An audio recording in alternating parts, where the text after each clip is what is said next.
नमक हराम ड्रामे के अंदर यहां पर किसने किडनैप किया था अस्मा को, यह तो आपको पता चल ही गया है, लेकिन किडनैप कैसे किया गया था, क्या स्ट्रेटजी अपनाई गई थी हमारे मुरीद की तरफ से, ये एक बहुत ही इंटरेस्टिंग क्वेश्चन है जिसका आंसर मैं आपको आज के इस वीडियो में करने वाला हूं। तो काफी इंटरेस्टिंग ड्रामा चलने लग रहा है। मैं ये कहने पर मजबूर हूं कि भैया पिछले एक हफ्ते के अंदर जो दूसरे बड़े बड़े नाम हमें सुनने को मिल रहे थे कि हाँ भैया ये ड्रामा आ रहा है, छा जाएगा, उसने खैर इतना बड़ा इंप्रेशन अब तक क्रिएट नहीं किया जितना नमक हराम कर चुका है। यहां पर इमरान अशरफ की एक्टिंग बहुत ही सुपर्ब है।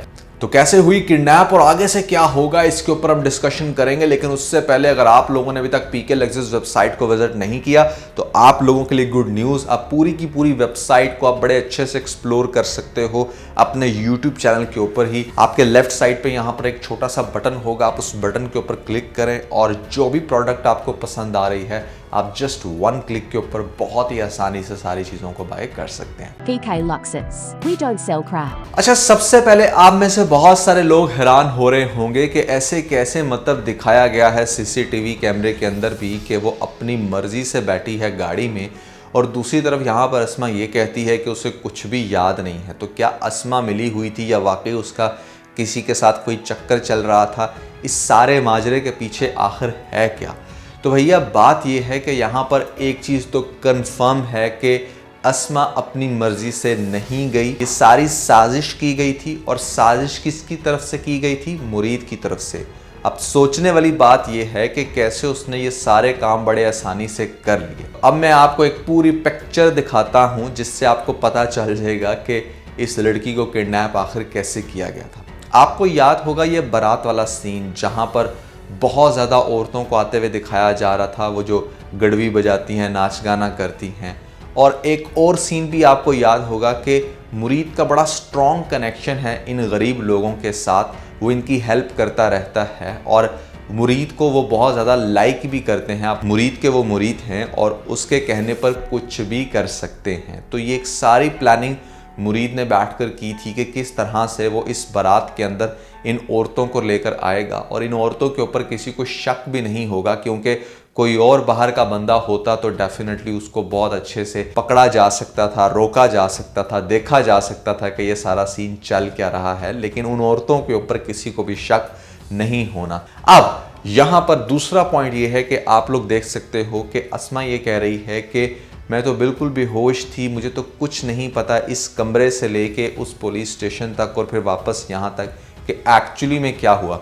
दैट मीन्स कि अस्मा को बेहोश किया गया। अस्मा को कोई स्पेसिफिक इंजेक्शन भी नहीं लगाया गया होगा, क्योंकि इंजेक्शन अगर लगाया जाए तो इंजेक्शन लगाने से पहले एक मेमोरी आपके पास सेव हो जाती है कि अच्छा किसी ने मेरे साथ ज़बरदस्ती करने की कोशिश की थी और मुझे इंजेक्ट किया।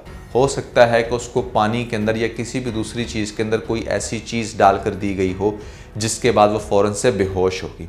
मुरीद फ़ौरन से आया होगा उसके कमरे में और उसने आकर उसका जो सेल फोन है वो तकिए के पास बिल्कुल नीचे बेड की साइड पर फेंक दिया, ताकि इसी मोबाइल फ़ोन को बाद में इन्वेस्टिगेशन के तौर पे यूज़ किया जाएगा और पुलिस वाले एटलीस्ट यहाँ पर एक आधा दिन बिजी रहेंगे जो इन्होंने रखना था अस्मा को अपने पास। अब ये मैक्सिमम 24 घंटे का टाइम है जिसमें इन्होंने बस किडनैप करना है और उसके बाद उसको वापस उसके घर में ड्रॉप करना था। और घर में ड्रॉप भी डेफिनेटली डायरेक्टली तो कर नहीं सकते थे, तो पुलिस का चैनल ही इस्तेमाल करना था। अब आप लोग ये सोच रहे होंगे कि हमने तो सीसीटीवी कैमरे में देखा है कि भाई इस तरह से वो अपने ब्राइडल ड्रेस के अंदर गाड़ी में बैठ के गई है, तो ये अस्मा नहीं है। ये हो सकता है कि उन्हीं 4 औरतों में से कोई एक औरत जिसने अस्मा का ड्रेस चेंज किया, क्योंकि ड्रेस चेंज होने की वजह से भी पूरी फैमिली बहुत सारे सवालात कर रही है और सोच रही है कि ये तो इस ड्रेस में गई ही नहीं थी, तो दैट मीन्स कि इसने कुछ गलत किया है और बहुत ज़्यादा किया है। तो उन्हीं औरतों में से किसी एक औरत ने इसको बेहोश करने के बाद इसकी वो सारी ज्वेलरी पहनी, इसका ड्रेस पहना और फिर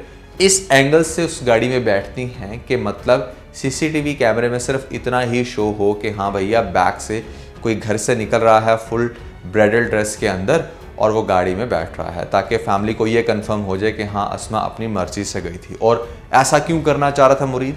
जस्ट टू शो हिम के मतलब तुम्हारे घर की इज्जत भी कुछ भी कर सकती है। और ये बात उसने अपनी लेटेस्ट एपिसोड में भी की कि अगर वो ये काम, जो कि ऑलरेडी एक लड़की उसके प्यार में मगन है, अगर उसको लेकर आता तो बहुत इजी था उसके लिए, लेकिन वो अपने प्यार को धोखा नहीं देना चाहता था, प्यार को बदनाम नहीं करना चाहता। ये तो हमारे जितने भी कैरेक्टर्स प्ले किए गए इमरान अशरफ की तरफ से, सभी के अंदर ये चीज़ कॉमन थी। तो इस तरह से इस बेचारी के ऊपर यह जुल्म होता है। लेकिन आप थोड़ा सा गौर करें कि जहाँ पर मुरीद इतना सब कुछ कर रहा है बदला लेने के लिए, वहाँ पर वो एक अच्छा सॉफ्ट हार्टेड पर्सन भी है, वो इंसानियत की खिदमत भी करता है और कहीं ना कहीं उसे इस बात का बहुत अच्छे से इल्म है कि इस घर के अंदर अगर सबसे कोई शरीफ पारसा थी तो वो कौन थी, वो यहाँ पर अस्मा बीबी। तो अब इसके साथ आगे से जो प्यार की रीज़न बनेगी ना, वो यही कि मतलब अगर आपने किसी के साथ बहुत ज़्यादा गलत किया हो और आगे से वो इंसान शरीफ हो, आपसे कोई ऐसे बदला ना ले, तो आपको उससे सिंपैथी हो ही जाती है और इनफैक्ट वो फिर प्यार में बदल जाती है। तो ये वो रीज़न बनेगी।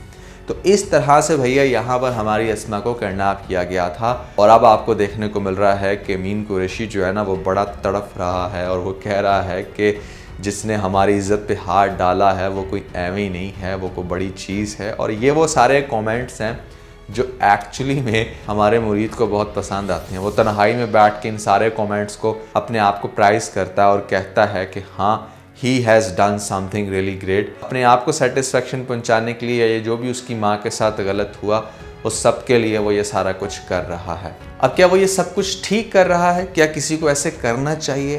बिल्कुल भी नहीं करना चाहिए। देखें, आपके इस सारे प्रोसेस से दो औरतों के साथ ज्यादती हुई है। एक वो जो अब इस दुनिया में नहीं है, यानी कि मुरीद की माँ, और एक वो जो जिंदा है।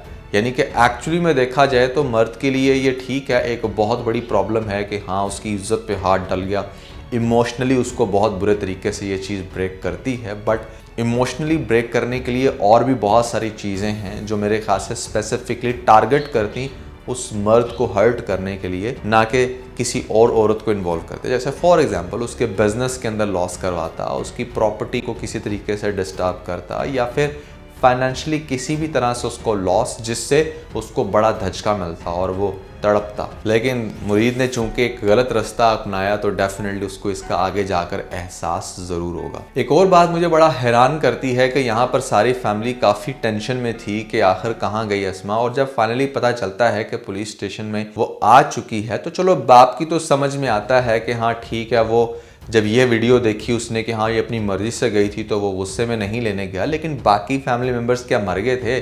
उसका आगे से जो छोटी बहन का फियांसी वो जा सकता था, या फिर छोटी बहन जा सकती थी, माँ जा सकती थी। फैमिली मेम्बर्स में से किसी को ज़रूर जाते हुए दिखाना चाहिए था। ऐसे कैसे कि पूरी फैमिली बस हाल में बैठ कर वेट कर रही है और अपने मुलाजिम को भेज दिया कि हाँ जाकर तुम लेकर आओ, और फिर जैसे ही वो एंटर होगी हमारे सामने हम उसको रख के मारेंगे स्लैप। ये बड़ा स्टूपिड सा सीन था, मैं इससे एग्री नहीं करता। सो ये जो तवाइफ दिखाई गई है आपको इस ड्रामे के अंदर, जिसका रोल प्ले करने लग रही हैं हमारी सुनीता मार्शल, वो बड़ा ज़बरदस्त क्लू देगी। वो कहेगी कि मैं एक दिन तुम्हारे घर में आई हूँ और मैंने आकर ऑब्जर्व कर लिया कि ये जो भी साजिश हुई है वो तुम्हारे घर से ही हुई है, तुम्हारे घर का कोई मुलाजिम इसमें इन्वॉल्व है। अमीन कुरैशी को बिल्कुल भी डाइजेस्ट नहीं होती कि वो ये सोचे कि हाँ उसके घर के मुलाजिम कुछ ऐसा कर सकते हैं, क्योंकि जो इंसान 27 साल से ख़ास तौर पे उसकी खिदमत करने लग रहा है वो तो बिल्कुल भी ऐसा नहीं करेगा। और यही वो एक ऐसा पॉइंट है हमारे मुरीद के पास कि जिसको वो बड़े अच्छे से कैश करने लग रहा है। हाँ भाई, मेरे ऊपर तो कोई शक कर ही नहीं सकता।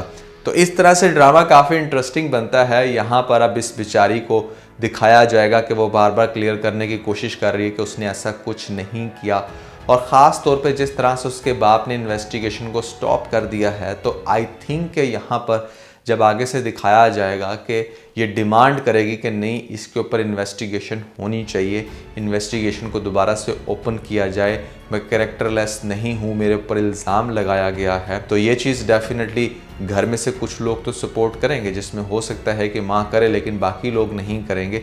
बहन भी सपोर्ट करेगी, और हो सकता है कि जब दोबारा इन्वेस्टिगेशन ओपन करने की बात की जाए तो अमीन कुरैशी, जिसको बहुत ही यकीन हो चुका है कि यहाँ पर मेरी बेटी ही गलत है, तो वो इन्वेस्टिगेशन ओपन नहीं होने देगा। जब ये बार बार इसरार करेगी कि नहीं इन्वेस्टिगेशन ओपन होनी चाहिए और पता चलना चाहिए कि ये सब कुछ किसने और क्यों किया, तो अमीन कुरैशी ये हुक्म देगा कि मेरी बेटी को जान से मार दो क्योंकि वो मेरी इज्जत का मजीद तमाशा बनाने की कोशिश कर रही है। फिर आपको दिखाया जाएगा एक बड़ा ही इंटरेस्टिंग सीन के जहां पर हमारा जो मुरीद है वो आएगा कमरे के अंदर, पिस्टल उसके पास होगी और वो कहेगा कि आप हमारी इज्जत की बदनामी का सबब बन रही हैं, लिहाजा आपको जान से मार देना चाहिए। वो अपनी गन को लोड करेगा और होवर करेगा जिस टाइम उसकी तरफ, तो उसका जो आगे से रिस्पॉन्स होगा वो देखकर डेफिनेटली उसका जो दिल है वो मोम हो जाएगा।